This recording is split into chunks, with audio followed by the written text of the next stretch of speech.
தாமிரபரணி வெள்ள நீர் கால்வாய் திட்டத்தை நிறைவேற்றுவோம் என 2016ஆம் ஆண்டிற்கான தேர்தல் அறிக்கையில் வாக்குறுதி அளிக்க வேண்டும் என திமுக பொருளாளர் மு க ஸ்டாலினிடம் விவசாயிகள் கோரிக்கை விடுத்துள்ளனர்.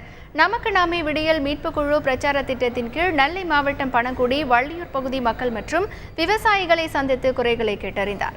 அப்போது நதிநீர் இணைப்பின் முன்னோடி திட்டமான தாமிரபரணி வெள்ள நீர் கால்வாய் திட்டத்தை முழுமையாக செயல்படுத்த வேண்டும் என கேட்டுக்கொண்ட விவசாயிகள் இது தொடர்பான வாக்குறுதியை 2016ஆம் ஆண்டிற்கான தேர்தல் அறிக்கையில் இணைக்க வேண்டும் என வலியுறுத்தினர்.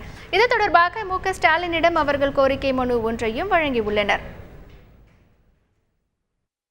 ஆட்சி மாற்றம் ஏற்பட்ட காரணத்தால் கடந்த 4 ஆண்டுகளாக இந்த திட்டம் எவ்வித பணியுமின்றி ஆமைவேகத்தினுடைய அடிமட்ட வேலை கூட நடைபெறாது முடங்கி கிடந்த காரணத்தினால் மீண்டும் திராவிட முன்னேற்ற கழக ஆட்சி ஏற்படுகின்ற பொழுது ஓராண்டிற்குள் இந்த திட்டத்தை நாங்கள் நிறைவேற்றி தருவோம் என தங்களுடைய தேர்தல் அறிக்கையிலே வாக்குறுதி அளிக்க வேண்டும்.